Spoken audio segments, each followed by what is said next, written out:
민선 8개 제주도정이 추진하고 있는 15분 도시를 심층적으로 들여다보는 보도 특집 다큐멘터리 도시의 거리 어떻게 보셨습니까? 이 다큐멘터리를 제작한 취재 기자와 함께 자세하게 이야기 나눠보겠습니다. 김가람 기자 나와 있습니다. 안녕하세요. 네, 안녕하세요. 네, 어제 잘 봤습니다. 감사합니다. 저는 보면서 가장 먼저 궁금했던 게 왜 제목을 도시의 거리로 정했을까였어요. 네, 이 15분 도시에서 강조하는 게 바로 이 물리적인 거리입니다. 너무 멀지도 않고 너무 가깝지도 않은 거리를 상징적으로 표현하기 위해서 15분을 내세운 건데요. 이처럼 이 도시의 생활 필수 기능들 간에 떨어져 있는 거리라는 의미를 담아보고자 했습니다. 또 한편으로 이 15분 도시하면 바로 보행과 자전거 이용이 떠오르실 텐데요. 이런 행동들은 도로나 보행로 같은 거리에서 이루어지는 것들이죠. 이처럼 물리적인 거리와 길이라는 의미의 거리를 담은 제목이라고 생각해 주시면 되겠습니다. 여러 의미가 담긴 제목이었네요. 네, 그렇습니다. 이번 특집에 대해서 좀 더 본격적으로 얘기를 해보고 싶은데 네. 지금 민선 8기 제주도정이 15분 도시를 추진하고 있지 않습니까? 네. 이 정책을 선택한 배경은 뭘까요? 네, 이 관광지가 아닌 인구 70만 명이 살고 있는 이 삶의 터전이라는 관점에서 봤을 때 제주는 여러 문제를 안고 있습니다. 우선 제주시 동지역의 집중화 문제를 지적할 수 있는데요. 제주는 지금까지 자동차 중심의 도시 계획을 추진해왔죠. 그 결과 도로 보급률이 서울에 이어 전국 두 번째일 정도로 도로가 잘 발달되어 있습니다. 그런데 이처럼 제주시 동지역의 이 연결성이 강화되면서 제주 어디서든 차를 타고 1시간이면 올 수 있게 됐고 자연스럽게 이 생활 필수 기능들도 제주시로 모이면서 읍면 지역은 소외되는 지역 불균형 현상이 나타난 겁니다. 그런데 그렇다고 해서 또 제주시의 여건이 마냥 좋은 건 아닙니다. 이 자동차 중심 도시 계획이 본격 추진되기 전에 형성된 구도심은 지금도 공동화 현상이 심해지고 있고 이 자동차가 많아지면서 발생하는 이면 도로의 불법 주차나 보행 환경 악화도 아주 심각한 문제입니다. 결국 제주도는 이런 문제들을 해결해 보겠다면서 이 15분 도시를 추진하고 있습니다. 네. 그런데 이번에 보니까 프랑스 현지로 취재를 다녀오셨더라고요. 네. 프랑스를 다녀온 이유가 있을까요? 네, 말씀드린 것처럼 제주에서는 현재 15분 도시를 추진하고 있는데요. 다만 이 15분 도시라는 개념은 아무래도 낯선 게 사실이고 다르게 이해하시는 경우도 적지 않습니다. 대표적으로 제주시에서 서귀포시까지 15분 만에 갈 수 있는 도시냐 이런 오해들도 있는데요. 따라서 15분 도시를 개념을 주창한 프랑스 소르본대 카를로스 모레노 교수를 직접 만나서 이 15분 도시의 개념과 가치를 물어보고 특히 15분 도시를 채택한 프랑스 파리의 변화상을 취재하기 위해서 직접 다녀왔습니다. 그럼 모레노 교수가 말하는 15분 도시는 어떤 개념인가요? 네, 이 모레노 교수는 15분 도시를 이 큐브 놀이에 빗대서 설명하고 있습니다. 큐브는 정육면체 면을 이제 하나의 색깔로 맞추는 그런 놀이인데요. 모레노 교수는 지금의 도시가 마치 큐브처럼 업무는 업무끼리, 주거는 주거끼리 비슷한 기능들을 묶어놓는 방식을 채택해 왔다고 설명합니다. 비슷한 기능들이 모여 있어야 도시가 더 효율적으로 굴러간다고 판단했기 때문인데요. 다만 이런 과정에서 결국에 이제 생활 필수 기능들은 멀리 떨어지게 됐고 특히 먼 거리를 이동할 수 있는 자동차가 등장하면서 이런 현상이 더 심화되는 거죠. 따라서 모레노 교수는 큐브 놀이를 반대로 하는 것이 15분 도시라고 말합니다. 각각의 면을 한 가지 색으로 맞추지 말고 여러 가지 색을 섞어 놓자는 거죠. 즉 업무나 주거, 문화나 돌봄 등의 이런 생활 필수 기능들을 도시 공간 곳곳에 섞자는 겁니다. 이를 통해서 이동에 쓰는 시간을 아끼게 되면 가족이나 이웃과의 교류처럼 더 가치 있는 일에 시간을 쓸 수 있게 되고 네. 결과적으로는 자신이 사는 지역에 대한 애착도 생길 수 있다는 게 바로 15분 도시의 핵심 가치입니다. 그럼 15분 도시를 제안하는 또 다른 배경도 있을까요? 네, 앞서도 말씀드렸듯이 도시의 거리는 자동차 때문에 더 멀어지고 길어졌는데요. 모레노 교수는 기후위기 시대에서 자동차는 더 이상 유효한 이동수단이 아니라고 판단했습니다. 따라서 자동차를 중심에 둔 삶의 방식에서 벗어나서 이 걷거나 자전거로 도달할 수 있는 가까운 거리에서 생활 필수 기능을 누릴 수 있는 15분 도시를 제안하게 된 겁니다. 프랑스 파리 얘기도 해보고 싶은데 그럼 어떻게 변화하고 있던가요? 그래서 사실 이 프랑스 파리시 같은 경우는 15분 도시를 채택하기 전부터 이 자동차에서 벗어나기 위한 노력들을 해왔습니다. 대표적인 사례로 두 가지를 언급할 수 있겠는데요.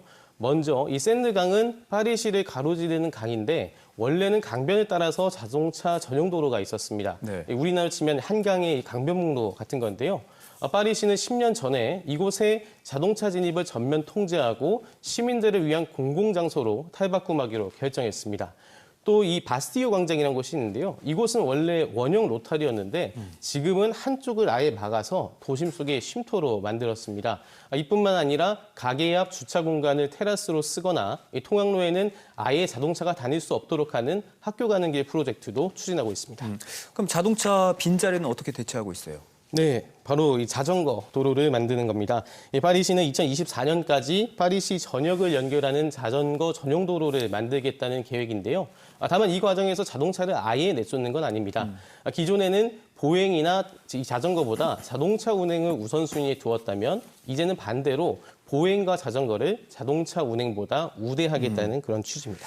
근데 자동차를 이렇게 보행이나 자전거로 대체하게 되면 결국엔 이동할 수 있는 거리는 짧아질 수밖에 없잖아요. 네, 그렇습니다. 근데 도시는 곳곳이 어쨌든 개발된 상태일 텐데 한정된 도시 공간에서 부족한 생활 필수 기능 어떻게 공급하겠다는 건가요? 네, 여기서 바로 이 15분 도시가 등장하게 되는 건데요. 앞서 15분 도시에서는 이 시간이 주요한 개념이라고 말씀드렸는데 이 도시의 활용도를 높이기 위해 모레노 교수가 꺼내든 것도 역시 시간입니다. 이 하나의 건물을 시간대에 따라 다르게 쓰는 건데요. 예를 들어 저녁 시간에 손님이 적은 카페는 강의실로 활용하거나 이 밤에만 수요가 있는 클럽 같은 경우엔 낮에는 이제 무용학원으로 쓰는 등 이 시간에 따라 용도를 달리하자는 거죠. 실제로 파리시는 이 학교 오아시스라는 프로젝트를 추진하면서 이 개념을 적용하고 있는데요. 이 도시 어디에나 있는 학교를 주말에는 시민들에게 개방하는 겁니다. 그리고 이 과정에서 학교 운동장에 공원을 만들어서 도심에 부족한 녹지 공간을 공급하거나 이 성인들을 대상으로 하는 문화 광장을 여는 등 다양한 기능들을 공급하고 있습니다. 네, 한정된 공간에서 생활 필수 기능을 공급하는 또 다른 방법이 있다면요? 네, 그 파리 중심부의 옛 국방부 건물이 대표적인 사례인데요. 이 건물이 들어선 장소는 이 파리를 찾는 관광객이면 많이들 찾는 오르세 미술관까지 걸어서 5분밖에 안 걸리는 요지입니다. 그런데 이 파리시는 이 건물을 사들여서 리모델링을 하고 있는데요. 공공임대주택 2,500세대와 보육원, 이 스포츠 시설이 함께 들어설 계획입니다.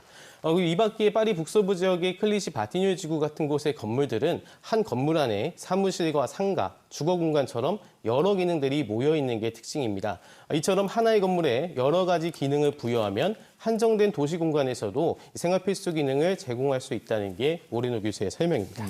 근데 프랑스 파리는 어쨌든 대도시잖아요. 네. 그럼 이게 대도시에서만 가능한 개념이 아닌가 싶기도 하거든요. 네, 말씀하신 것처럼 실제 파리를 비롯해서 이 15분 도시로 알려진 사례들은 모두 대도시들입니다.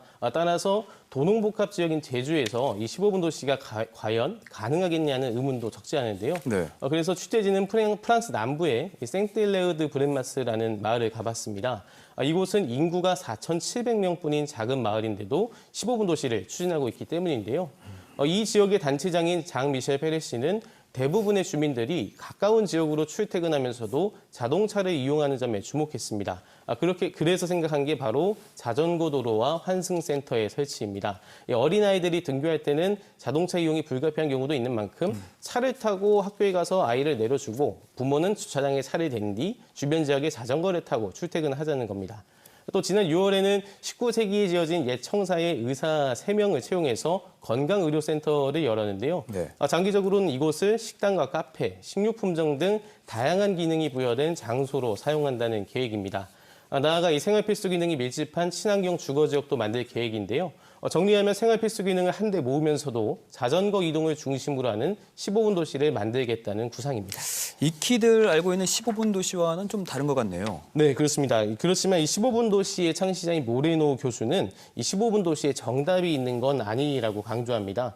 이 근접성과 탄소 중립, 건물의 다중 이용과 이 행복한 이웃관계 등의 원칙들을 긴 시간에 걸쳐서 도시에 적용해 나가는 것이 중요하다는 거죠.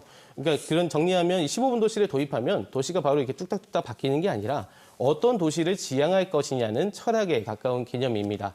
따라서 밀도가 낮은 지역에서는 굳이 15분에 집착하지 말고 30분처럼 더 길게 목표를 잡을 수도 있고 또 자전거만 고집할 필요도 없다고 교수는 설명합니다. 그러니까 이 사례를 들자면 제주에서도 15분 도시가 충분히 가능할 수도 있겠네요. 네, 그렇죠. 가급적 탄소를 배출하지 않는 이동수단을 통해서 너무 멀지 않은 거리에서 생활 필수 기능을 누릴 수 있도록 한다면 제주에서도 15분 도시의 가치를 구현하는 것은 어려운 일은 아니라고 생각합니다. 다만 아쉬운 점은 이 제주가 15분 도시를 추진하겠다고 하면서도 이 도로 개설과 같은 기존의 도시계획 기조를 이어가고 있다는 건데요. 이럴 경우엔 단순히 읍면 지역에 시설만 공급하고만은 또 다른 개발 정책이 되지 않을까 하는 우려도 있는 것도 이 사실인 만큼 이 15분 도시가 지향하는 가치를 잘 새겼으면 하는 바람입니다. 네, 오늘 이야기 여기까지 듣겠습니다. 취재하느라 고생하셨습니다. 고맙습니다. 감사합니다.